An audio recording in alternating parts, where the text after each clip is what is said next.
Welcome to Diversity Conversations, where we engage in thought-provoking dialogue to identify leadership solutions to today's most challenging conflicts. Streamed live each week, Saturday 9:30 a.m. to 11 a.m. Hosted by Diversity, Equity, and Inclusion Strategist and CEOs Eric Ellis and Tommy Lewis. Join us and add your voice to this engaging diversity conversation. Good morning, Greater Cincinnati, Northern Kentucky, the United States, and the world. My name is Eric Ellis. I'm the president and CEO of Integrity Development Corporation, and I'm joined this morning by my good friend and brother, Tommy Lewis, president and CEO of Make It Plain Consulting. Hey, good morning, Eric. Good morning, Tommy. How are you this morning? Oh, it's a beautiful morning once again, Eric. We're now into spring a little bit. Right. And this morning is a reminder of how much I enjoy and love playing golf with you. Woo! And so Brother. as the weather starts to break, we're going to get back out there, man. I can't wait. And it's been a great morning. Right. Hey, Wendell, our third amigo, said, Eric, I got you a T-shirt. I said, okay. So he brought it in, showed it to me, had a little golf ball logo. He said, do you see that logo? What do you think about it? I said, that looks nice. He said, who's the golfer in the middle? I looked at it first and said, Tiger Woods? No. I said, that's me. He literally took a picture, Tommy, of us out there, took a picture of my golf swing and turned it into a silhouette for a logo. Sweet. My goodness. It really was, man. And you can see you can see and it's sort of, and his little slogan is finish your swing in golf and in life. Wow. Yeah, I thought that was powerful, man. So I think so too, Eric. That is a beautiful gesture, incredible insight. Right. And it's those little things. Eric, it's those little things. That's yes, right. sir. Little things, yes, man. And I'll cherish that. And so, how was your week, man? Let's talk about your week, and then I'll share a couple of things, and then we'll get into our topic this morning. You know, I had a very high administrative week. We weren't out in the field a lot, just a couple of times. We did work with a wonderful organization called the Council on Aging. Okay. We worked with their different teams. So I don't want to call them all out because there are about 5 or 6 different teams. Fantastic half day, twice on Monday and Tuesday. We had 2 half days. And so that we walked through, leading with emotional intelligence as they were going through another iteration of changes. Fantastic people, right? It's just they work with our seniors, and some of the staff are not seniors. So sometimes there's a disconnect with sensitivities, right? When you have millennials in their 20s, maybe even 30s, literally working with those who are in their 80s, 90s, and in their 100s. That's a generational gap. Right. So we were just from a leading with emotional intelligence and diversity perspective, really bridging the gap between the work ethics, the communication styles, the perceptions and lived experiences of multiple generations. It was eye-opening to me. And then as we closed out the week, from an administrative side, there are a number of organizations, Eric, who are still very committed, very interested in really doing well in diversity, equity, and inclusion and belonging. So these organizations, most of them public institutions, they're putting out these requests for proposals, RFPs. And so we were able to respond to about 3 or 4 RFPs. And from our perspective, our information is basically the same. Right. We just have to tweak it to that particular RFP. Right. And so now it's becoming more and more easy for us to submit RFPs. We have a lot of information in them. And I think that now, in the last year and a half, we have become more and more competitive with anyone. Right. And oftentimes, that's a tricky little process, man. It's a tricky process. And now We have our partners like integrity development, Right. like the Right. voice of your customer, and they have a particular need or Right. niche, Right. kind of service. And so we just come together, Right. and it's a joint effort to provide a service to our folks. And so that's how the week ended.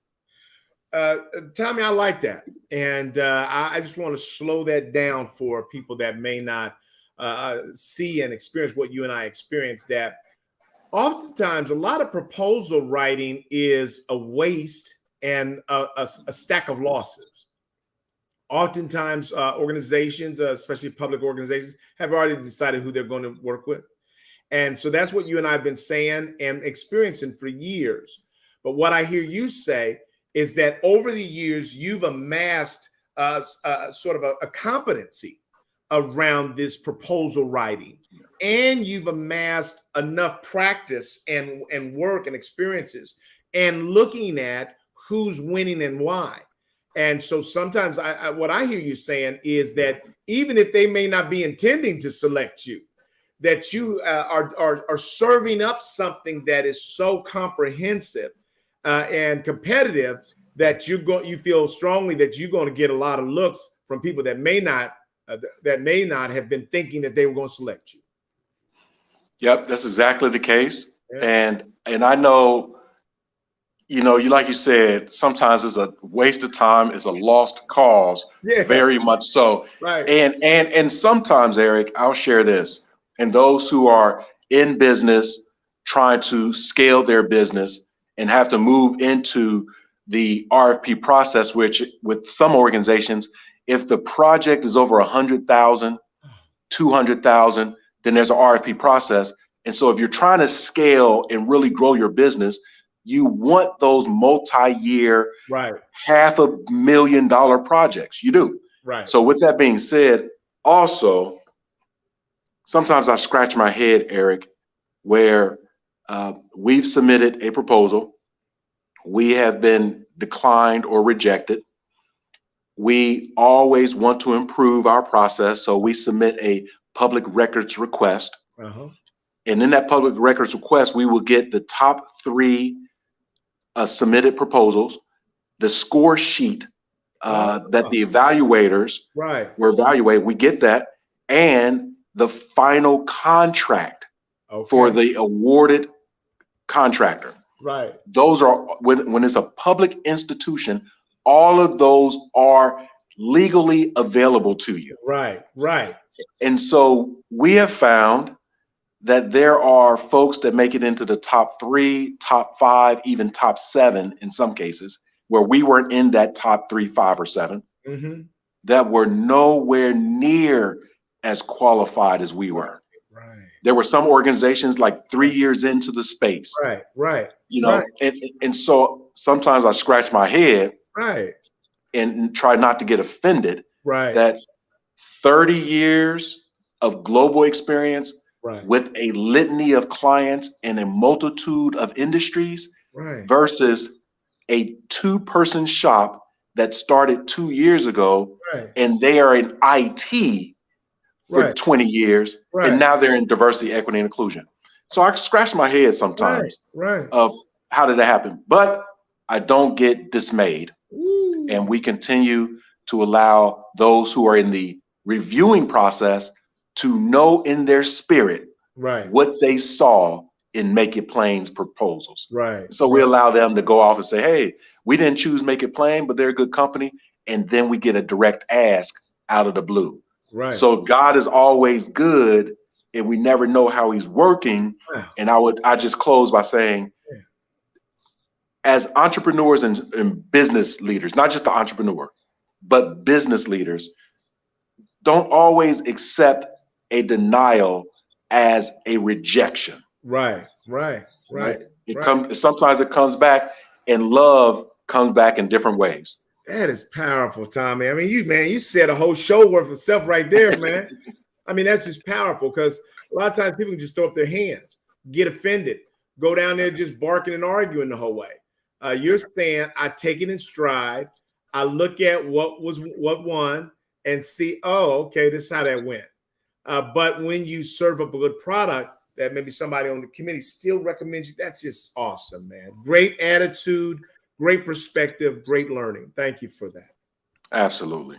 For me, Tommy, this week was a great week. I was really feeling maxed out, man. I had two huge presentations. One with the new client, Sage, technology company. Brother that's running their chief diversity officer there is phenomenal. Tommy, you know that we love working with clients that are smart. Yep. Where the chief diversity, the smarter they are, the better it's going to go for us, because they have their own insights around what it takes to bring about change. And so when you're saying things that make sense, they appreciate that. So that went well. The American Society for Microbiology, they've been a client of ours for a year. We just won a joint grant to do some real deep research work in the area of unconscious bias. And so as you and I know that there's a lot of room there. And what microbiologists do versus what unconscious bias is about, there's a lot of overlap in terms of the invisible nature of the work that both do. And so we see some real opportunities. I did a session yesterday with their senior leadership team, about 20 individuals. And it was just a powerful session, man. No debate, people leaning in, adding to the dialogue. And so I was just grateful to be able to do that. Also, we are into two searches. One with Louisville Water and their chief diversity officer, the director of diversity, and then Americans for the Arts. We have now served up all the candidates for a couple of roles there. And I'm just really enjoying watching my clients struggle with who are we going to select out of all this pool of talent. So I'm just grateful for those things. But I had a couple things coming up early next week, and I was almost at the end of like, oh, man, somebody canceled on Monday. Said, Eric, can we reschedule? Yes. Yes, you can. It's oh, yes. Oh, we got to reschedule. Oh. Hey, oh, no problem at all. And I tell you, man, I have been watching God do flat out miracles in Judy's world, man. Yes. Because she's working on so many different things, man. But people are coming out of no place saying, hey, Judy, I saw somebody reached out to you. I've already done the proposal, da-da-da. Could you take a look at it? Yeah. I mean, you already done something that was on my plate. And so I'm just grateful, man. There was this class that we went through, and they would ask us to reflect on God's sightings in your life. And I can tell you over this last week, man, we've seen a lot of that. My son, Evan, went to LA. He deals with, a lot of anxiety and panic disorder. And so he was on his way to the airport, and, Judy was trying to encourage him to do. I said, hold up. If he ain't ready today, let him not go. Because this is not the day and time to be trying to get on a plane if you got too high a level of anxiety. Because if anything goes wrong, they tase and shoot you. Right. Yeah. So he waited a day, man. Next day he was able to get on that plane, go out to LA and perform. And then he's staying with Eric out there. Eric had a little FaceTime, so the whole family got to participate. So it's just, man, a great week. I'm grateful that God is with us. Because I don't know about you, Tommy, but can't you sometimes feel that stress level go up? Oh, yes. You can feel it, can't you? I mean, the pressure starts getting fit. I mean, you can feel it. Just the weight of all that stuff. And you're looking for an exit strategy. Like, did I pray for all this? Right. Did I pray for this? I pray for it. I need the team. So, so I will add this, Eric, and thank you. Yesterday, Friday, as we were wrapping up the week, my stress level was off the chart, and I was triggered early in the morning, 9 a.m. or so. Right. And I want to publicly, I did this privately, but I want to publicly apologize to my fantastic executive administrator. Right. And my apology was, I blew up, and it wasn't at her at all. Right. And she's a great sounding board. Right. It was this process, and the process was coming back to me. And part of I blew up because I did not want to touch the process again. Right. I handed it off to allow other people to do it. I was paying them to do it. It came back. Woo. Only 10% of it was done. And I went from, I got to do it, right? And I still have to pay them to do the 10% that they did, but I have to pay them for 100%. So I went from 0 to 100. She was in close proximity. Right. She being my, right? I'm looking around so I can bark at someone, right? And I start to bark, and her name is Nicole Keith. Nicole, oh man, I am barking, cussing, and fussing. Right. And Nicole is sitting at her desk. I'm standing, I'm pacing, I'm barking. And she says, calm down, Tommy.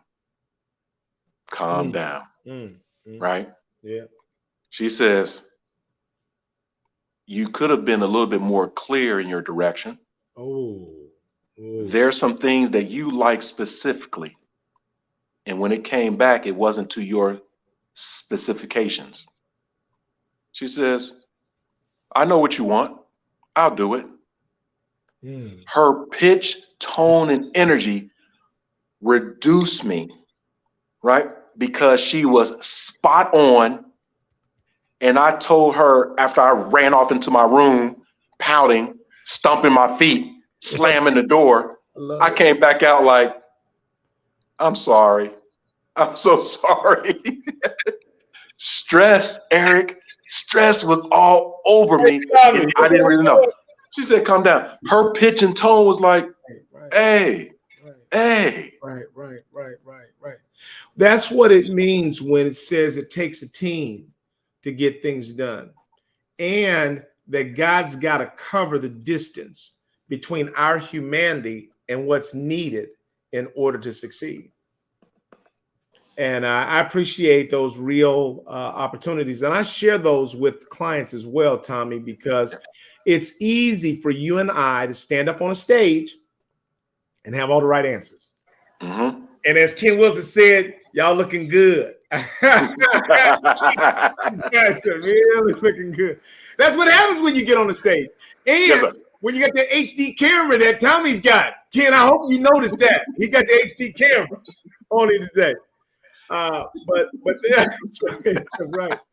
But the reality is that we are human beings with feet of clay who can melt down because there's a lot coming at us. Tommy, I say it like this. I know people don't fully understand what I say, and some think that it's an avoidance strategy, but it's not. I tell them that sometimes when you're in the midst of 1,000 things and you've got giants all around you that are standing up and staring at you, you can't stare back at them in the eye. You can't take your time to stare at every giant in your life that's after you. You'll go under. So sometimes you have to say, I know y'all there, but sometimes the giants win. They win around because they're real. They're real and they come with real issues, man. Yeah. And so you and I have to let the world know that, a buddy of mine told me, I said, people come at me as though I don't have any problems in the world. He said, Eric, because of the way you carry it. He said, you're always smiling. He said, you're always complimentary, encouraging to others. So that's why people see you that way. And God has given you a modicum of strength to be able to get through life. And so we have to be grateful for that. But every once in a while, Tommy, you and I, it's not our best day. It's not our best moment. And we're grateful to have people around us. Thank you, Nicole, for the people around us. When I heard you said her tone, that's a godly tone. Yes, it is. Yes. That was just all of heaven showing up, saying basically, Tommy, I got you. Yeah. And by the way, and you heard it, by the way. You heard it. You heard it. That's a good point. Yep. Excellent, man. Let's talk about, so that leads us in to the topic of today. And I wanted to talk about loving family members and then maybe transitioning into loving our coworkers.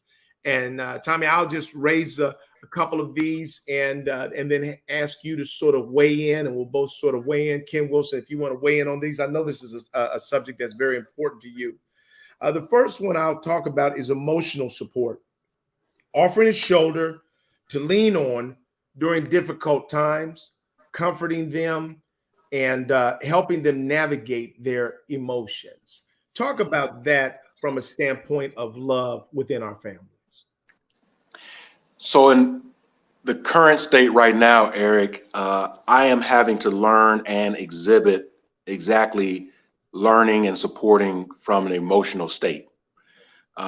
My beloved wife and her family, she has a few family members who are experiencing some medical issues, and nothing unusual, with certain age or certain things that happen when you get older.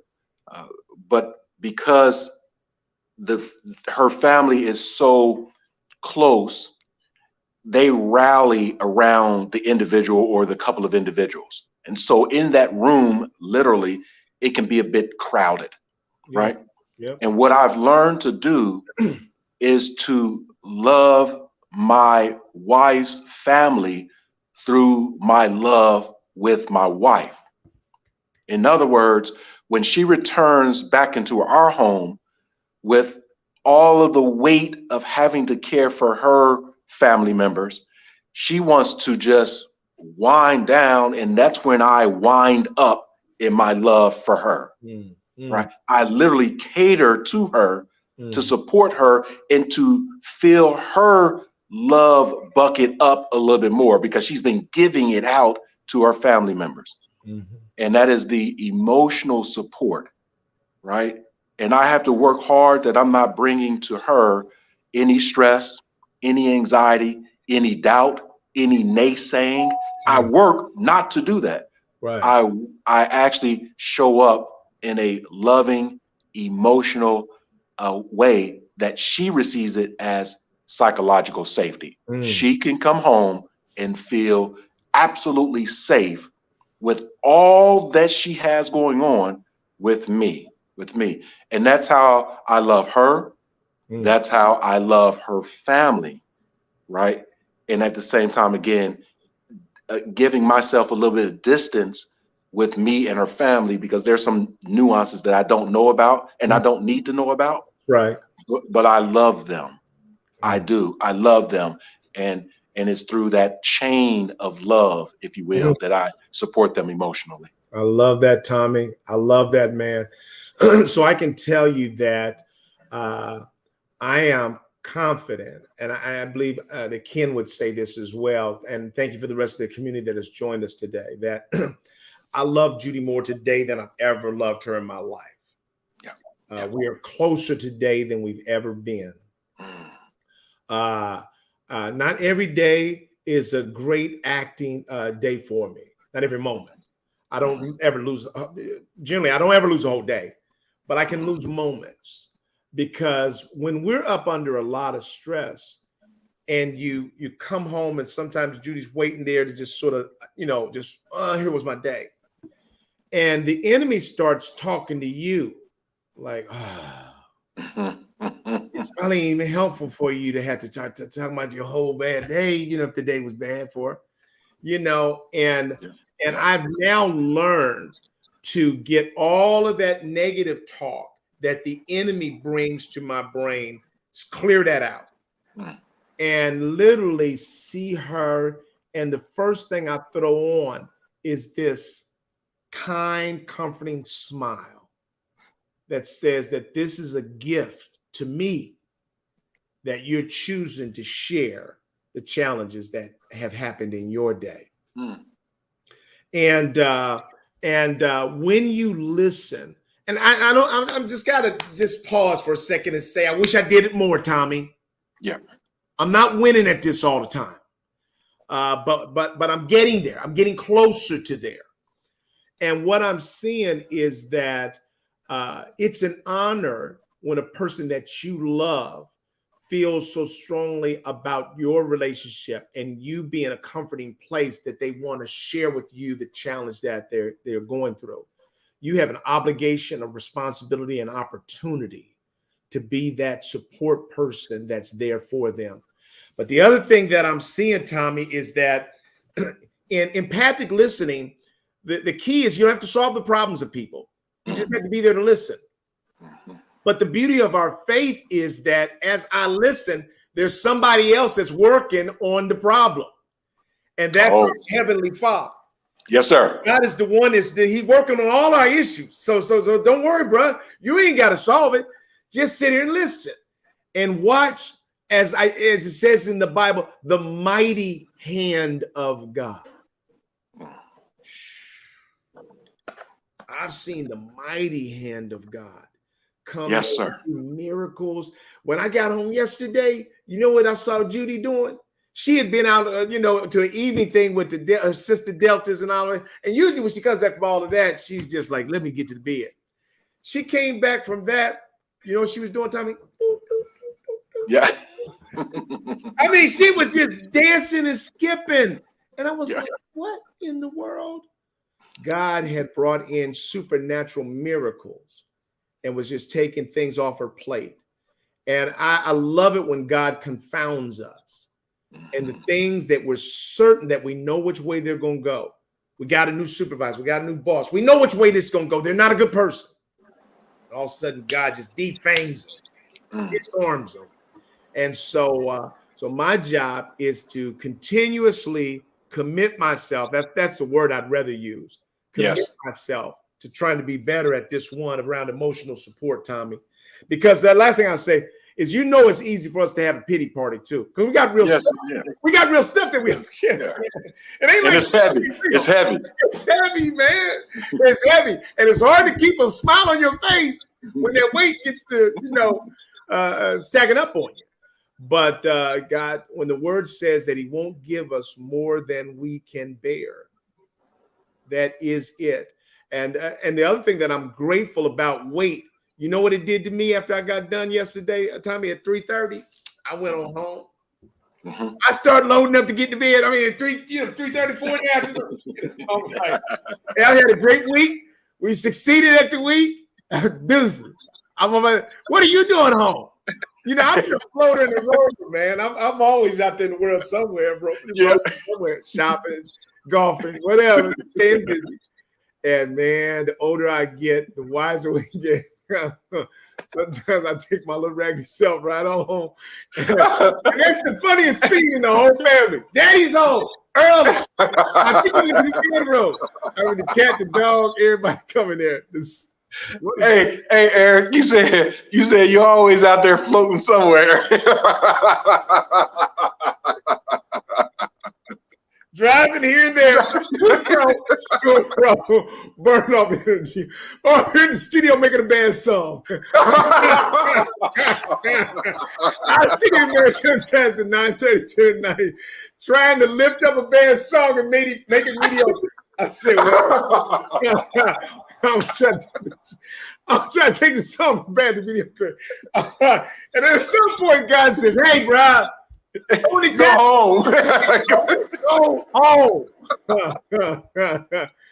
Because Judy got used to she don't even want me home too early. Like, what are you doing home? I'm up here and do my thing, So I'm just grateful that we have this fresh rhythm that is growing. We're enjoying each other.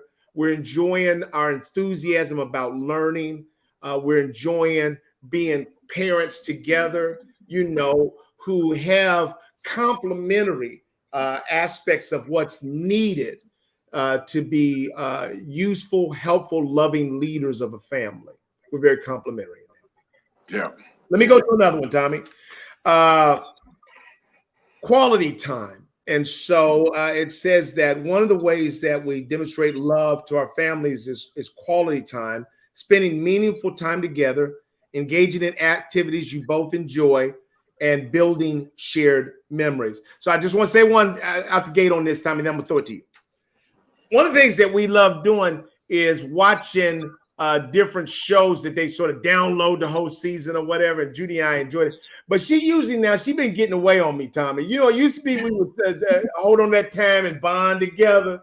No, she cheat because I've been on the road. She just watched the series, but she don't want me to watch the series. Oh, that ain't right, Tommy. That ain't right. I'm gonna say it right here on Diversity Conversations. You want me not to watch the next episode. So she asked me yesterday when she was doing her little dance, you know, she said, guess what just dropped? It's your favorite show. You've been calling it out now. You know, that's the last thing I want at the end of a tough week is a quiz.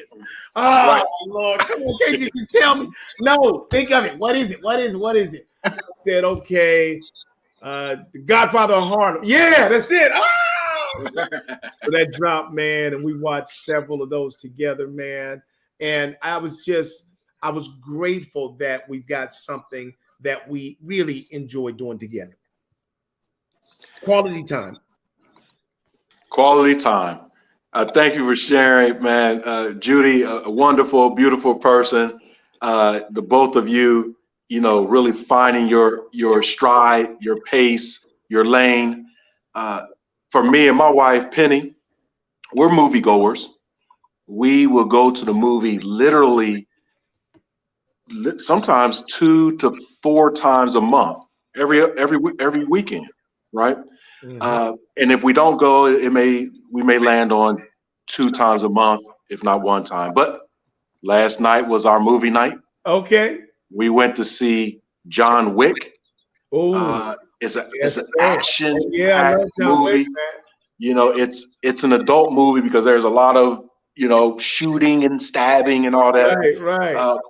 But last night, as we just sat there in the movie theater and there were some other moviegoers, we got there a little bit early, Eric, and we went through the mall because the movie theater that we went to is actually at a mall. Right. And it's an older mall. There's not really a lot of things going on in there. So it's basically a walking mall. Right. And so we were walking through and went through the small little boutique stores that are still hanging on by a thread.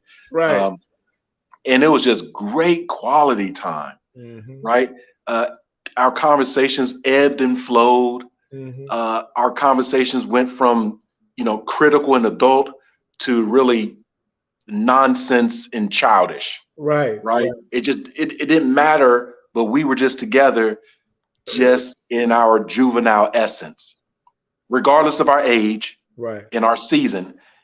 The quality time was that arc of life that Dr. King used to talk about.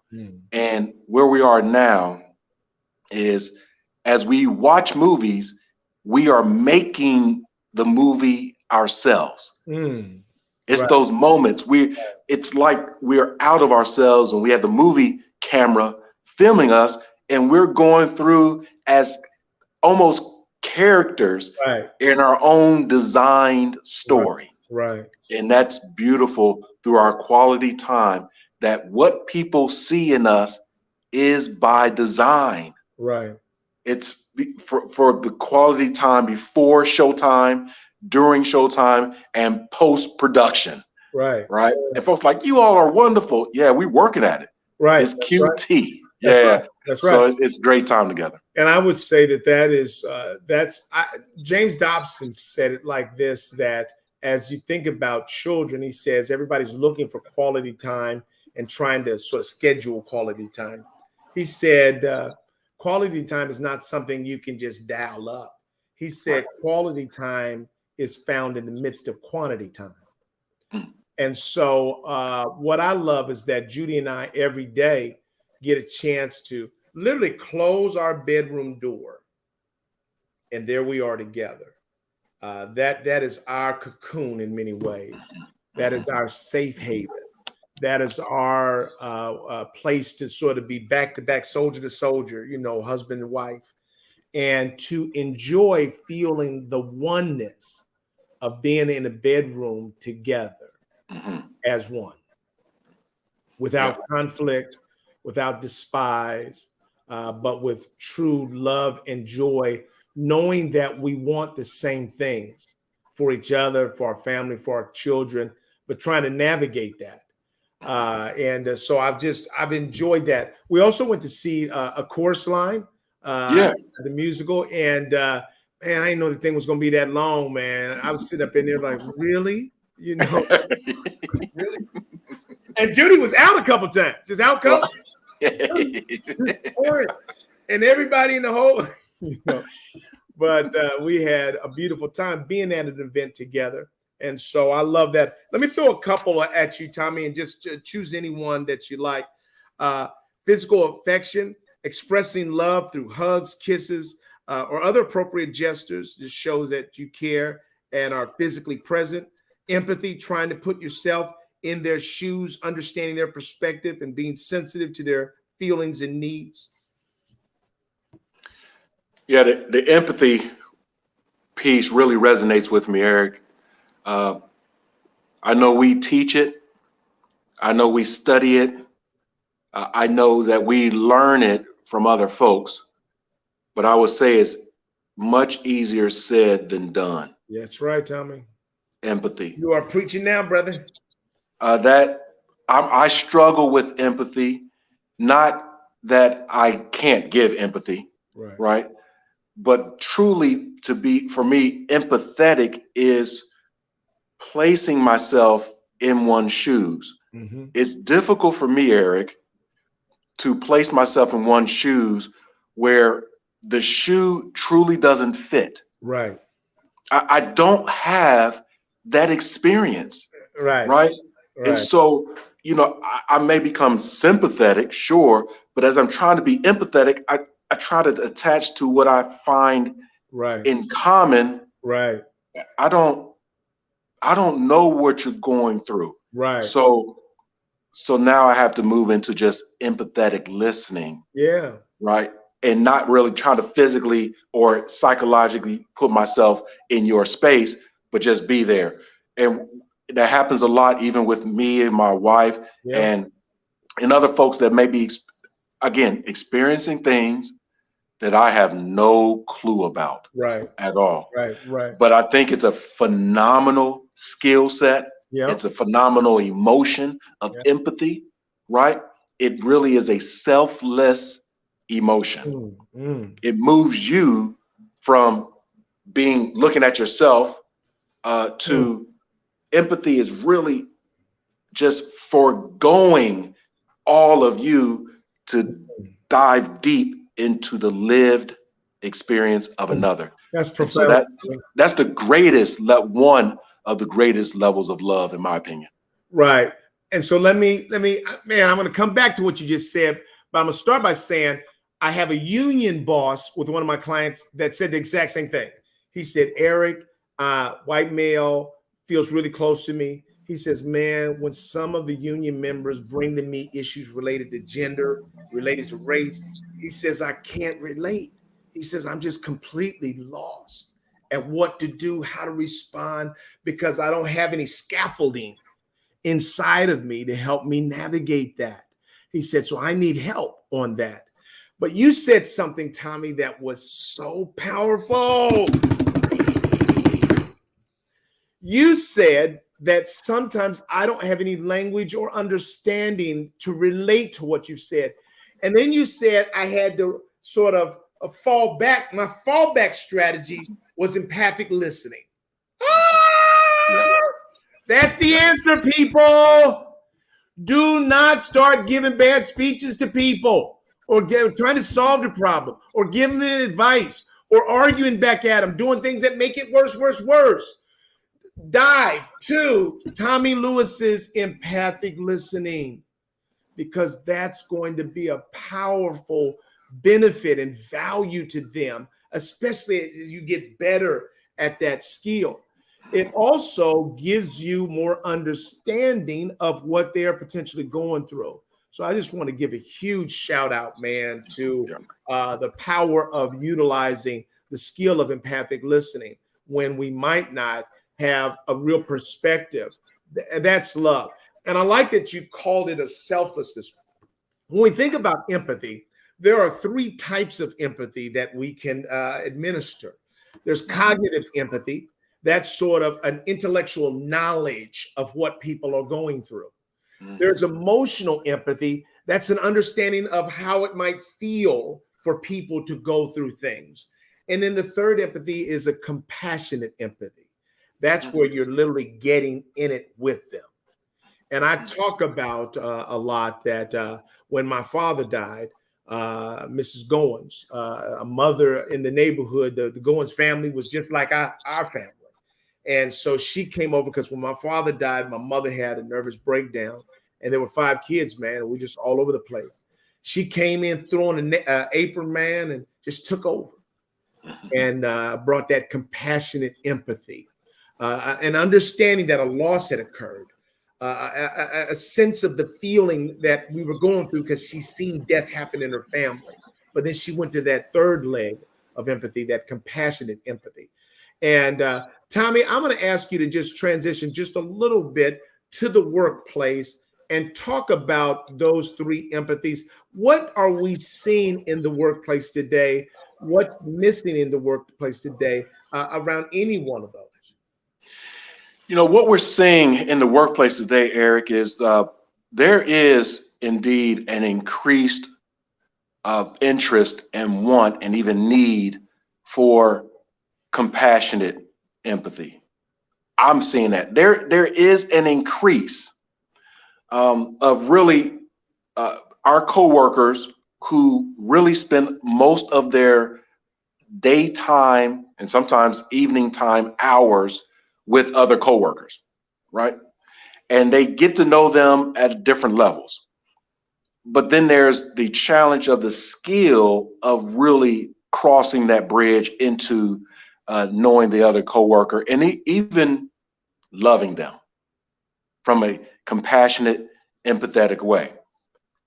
And so what organizations are doing and what we're finding as well is that because of the global pandemic that really disrupted our global workforce and the interests and desires of each individual person, that they could come to a job, or they decide, hey, I don't want to come to a job, I'll quietly stay or quietly quit, all that good stuff. We're finding that companies are paying a little bit more attention to the human being in the place, in that workforce, in that workplace. And so human resources departments are engaging organizations like yours and mine and other organizations to really work on the people systems. Right? The people systems. They're the processes are out there, the protocols, procedures, and all that good stuff. And then there's the culture, but the people systems will engage in a empathetic way the people to elevate their morale. Right. It would also bleed into other processes such as recruiting. Can people connect with people? Right. In an empathetic and sympathetic way? That's what I'm seeing time and time again. And then, Eric, and finally, with all that work that's being done, there is the minority spark up, right, of naysayers, arms crossed, brows furrowed, and just saying no. Right. And then the workforce and the organizations have to pivot to really care for that small but loud voice, right, around why do we have to be empathetic with another human being. Right. That's that small and loud voice. Right. And other folks like us are saying, what? Right. Are you questioning why I need to treat another human being like a human being? Yes, I am. I am saying, why do we need to treat them fairly? Treat them like, time out. What's going on with you? And there's some other stuff going on with that small but loud minority voice. It is. Something else is going on. And companies are starting to explore that why. That's right. And so, Tommy, what I've seen in the last week inside a company, we've been working with their core council. We create these things called core councils. And so when people were filing in, we've gotten so close to them. They've gotten so close to us. I asked a couple, hey, how are you doing today? How are things really going? One woman said, really, not good. And I'll tell you, Tommy, that's what I see everybody going through, man. Everybody is coming into the workplace with somebody said in there that we all have our bag of rocks. That's what they said. We're carrying around a bag of rocks. And she said, well, I can't get my husband to sign the divorce paper. She said, we got 3 kids. She said he served in the military. He got PTSD. And she said, I haven't seen him in 2 years. And then she said, also the tornado came through our community and blew off half my roof. Now, what I said to the group, Tommy, is that we could almost take the first half hour of any meeting and just bring hammocks. Yeah. Sit out hammocks. Everybody just, because people are just beat down and stressed out, and they're in need of empathy. And they're coming in. Everybody's coming in with their bag of rocks like that. And then we're expecting them to be, I'm getting all this work done. Huh? Let me take that to the next step. So the CEO of the company, I invited him to be the inaugural executive sponsor. Hey, Eric, yeah, I'll do it. Too busy to do that. He said, you know what? I think I want to attend the council meetings. So he started attending them. And at first he was just, I'm not going to say anything because I don't want to shut anybody down or discourage anybody. And then we decided that for them to get any place at all, they were going to have 2 meetings a month. So he started coming to those. And then on the side, I sent him a note. I said, hey, CEO, you don't have to attend that second one. If you attend one a week. He said, Eric, man, I really appreciated it. And he walked away. And then this last week, he came up to me. He said, you know what, Eric, I thought about it. I'm going to attend all the sessions. And then I started thinking, you know why he's going to attend all the sessions, Tommy? Because he probably feels a greater sense of belonging with the council than he might even feel with his leadership team. In other words, this thing that we talk about belonging is not just about the marginalized feeling like they belong. It's everybody within the company. And they used to see him as that stereotype up there in the ivory tower. Yeah. He's walking with them and working with his people, and they're loving him and trusting him. And you know what? I hate to make this tied, Tommy, but you know why people like pets? Because every day I come home, you know what Penny's doing? She's in her little ring thing, jumping up on the edge like, oh, daddy's home. Tail is wagging. She put her paw out like, oh, touch me, please. That's what people start doing as well. When you care about them, you get that back. Every time they see you, they don't try to hide it. Hey, I'm so glad to see you. Tommy, isn't this what you and I are trying to teach these leaders? Yes. That if you invest in the people, if you love the people, if you walk with the people, that they will be there for you.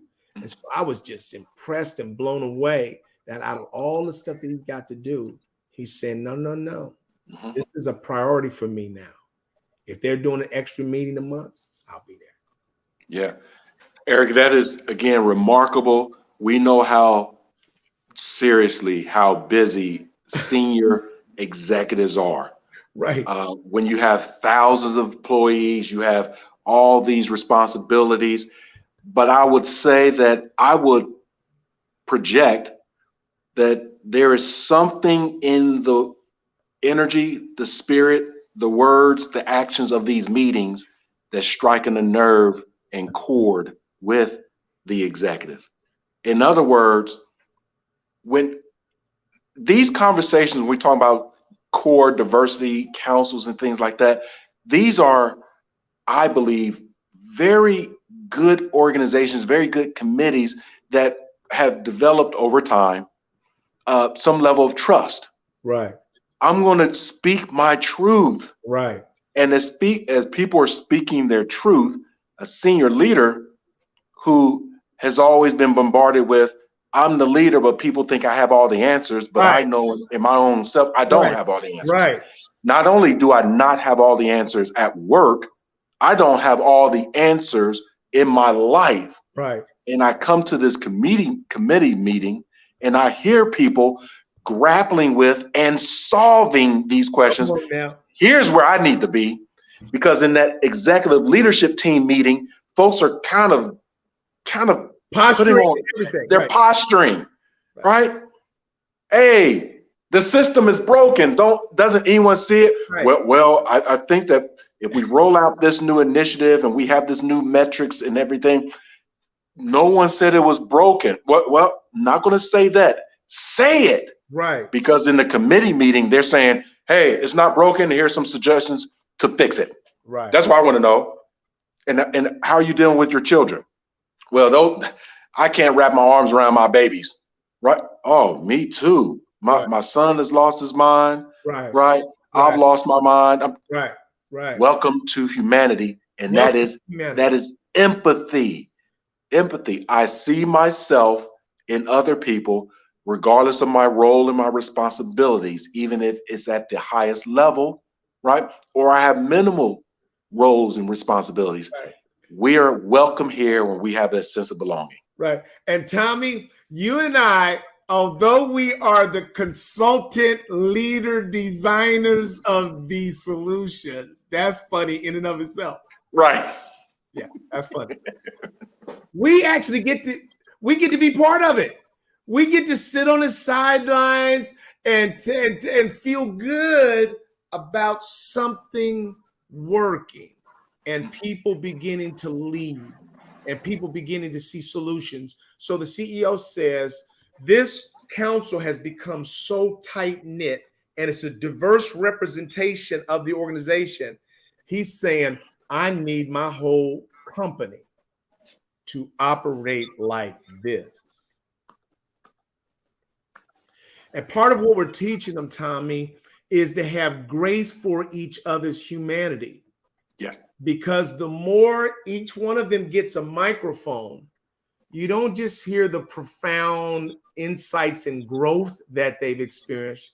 You also hear their unbridled frailties, mistakes, biases. And you've got to get to a place of we've got to tolerate each other through our biases, Tommy. Yep. We can't be micromanaging each other's language so heavily that we throw out the baby with the bathwater. And we're so quick to do that. And every time I jump on that, every time I see that, hey, y'all, remember, your job is to model first. You ask, what can we do about bigotry? Model inclusive leadership and behaviors first. Let that be your first thing. Grace be your second thing. And then finally, you might be able to help somebody if you're modeling the right things. But if you start off with this indignation and somehow you're about to get somebody told you're on the wrong street, and that's not empathy, and that ultimately is not helpful, Tommy. Not helpful, Eric. What you're sharing and what we're talking about, Eric, these are for those who are listening in our community and those who may listen and watch this podcast later. These are universal truths. Universal. Regardless of your language, your orientation, your nationality, the country, these are universal truths.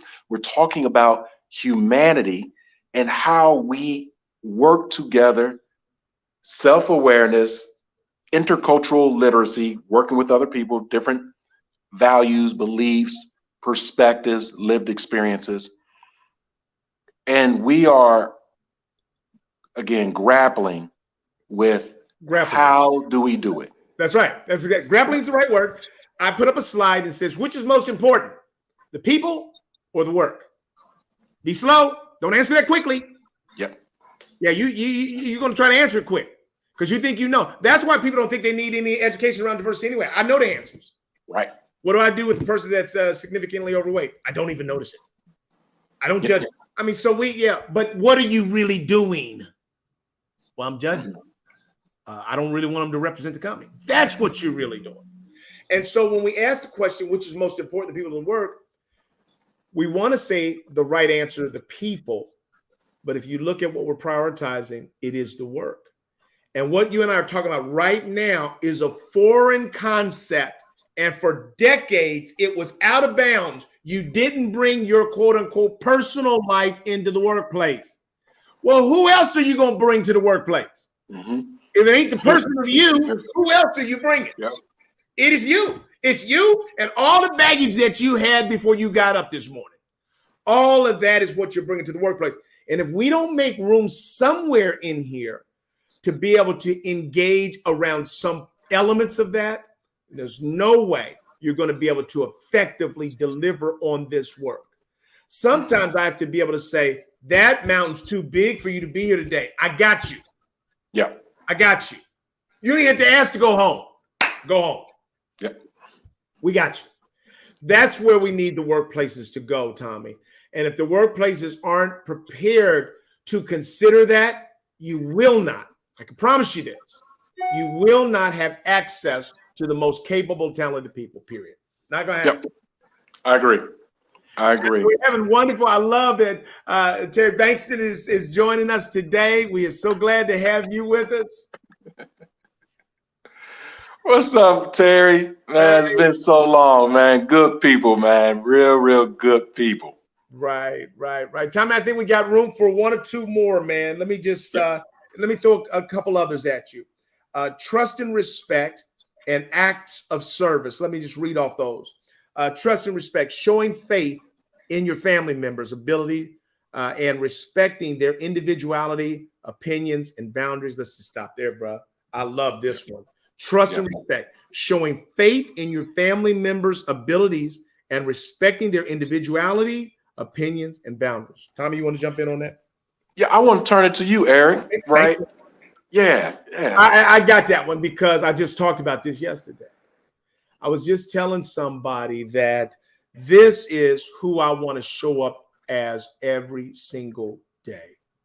Trusting and respecting. So my youngest is working with me on my music project. But here's my job. I was just telling a friend of mine yesterday. As a parent, you've got to pivot. You've got to pivot from the parent, all-knowing, all-godlike, purveyor of all actions and activities that every kid should take. You have to transition from that to humble servant and student of each one of your children's talents, skills, abilities, emotional and physical energy, and places in their mind. And you got to respect that. And so first thing I do is with my youngest, he's working on my project. I'm paying him like any other professional. So I'm not asking you to do something for me because I'm dad. No, I'm paying you as a professional. And I'm saying to him, let me know how your energy flows best so I can work with you in a way that best suits your emotional state and your ability to be the best engineer for me. If you discover at the last minute that you don't have the energy, you have my permission to ban it. Say, Dad, I can't do it tonight. And I'm going to be okay with that. And so I have to become a greater student of my children. What I would have said to a friend of mine yesterday, Tommy, is this, that I'm auditioning for my children's trust and confidence in the big decisions downstream by what I do with every small decision right now.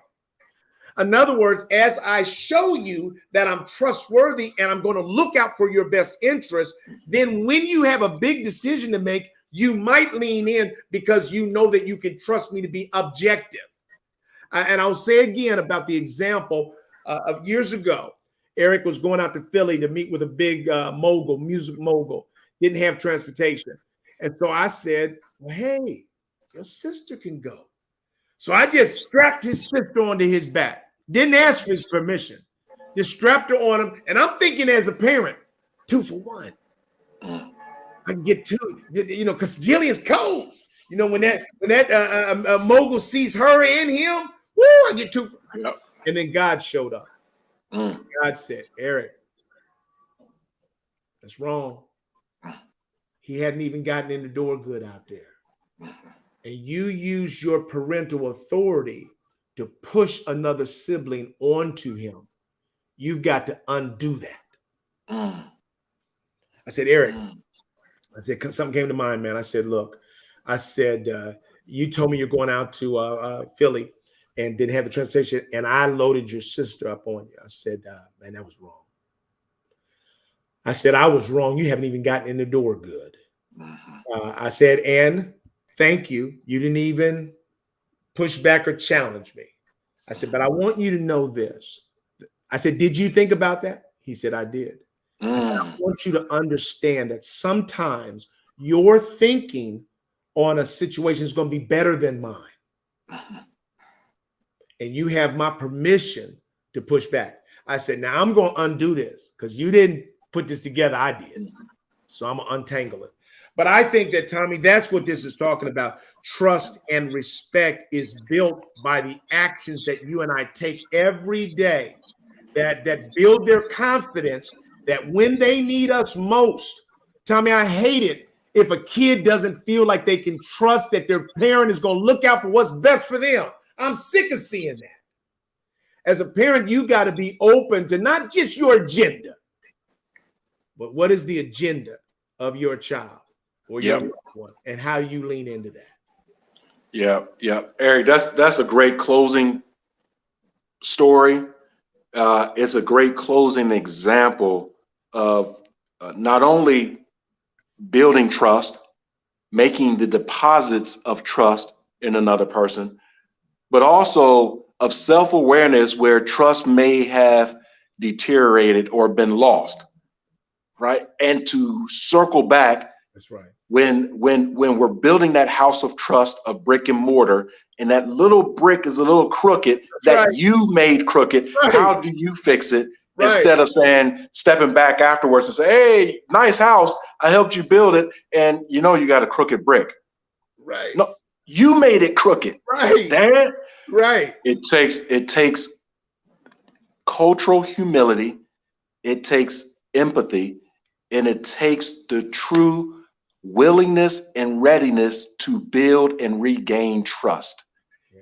And what you just articulated was you continue to make those trust deposits in your children. Right. You have their best intentions in your mind. That's right. Right. But we don't always get things right. That's right, Tommy. And you went back and Eric remembers this. Right. Yeah, he remembers. I can trust him because I didn't have to tell him everything. Yep. He was willing to go back and reflect, and with the help of Almighty God, he saw where he got it wrong, and he came to me.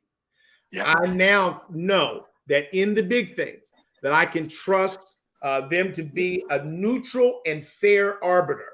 That's for us. It was for us. Well, Tommy, man, we blew through this, man. I appreciate talking to you, and we appreciate the community being active over here today. We can't do this without you. We're grateful for the platform that God has given us to just be friends and to allow you to walk alongside us as we're continually trying to be iron sharpening iron and lifelong students of people, of humility, of love.